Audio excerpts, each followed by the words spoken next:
ये थे दिल्ली के सीएम जो रोड शो कर रहे थे। तो आगे बढ़ते हैं। पीएम लीडर सुनीता दुग्गल का कहना है कि मनमोहन सिंह ने वजीर आजम के बारे में जो बयान दिया है उन्हें ऐसे बयानात नहीं देने चाहिए थे। उन्होंने कहा कि मनमोहन सिंह बुजुर्ग हैं और मैं उनका एहतराम करती हूँ।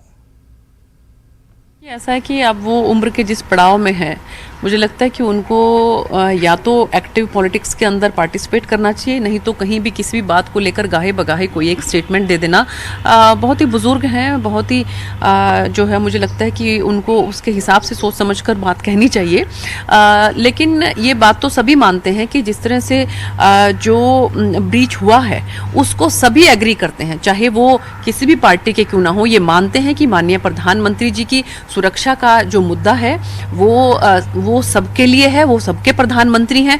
इस बात को कांग्रेस पार्टी वालों ने भी माना है।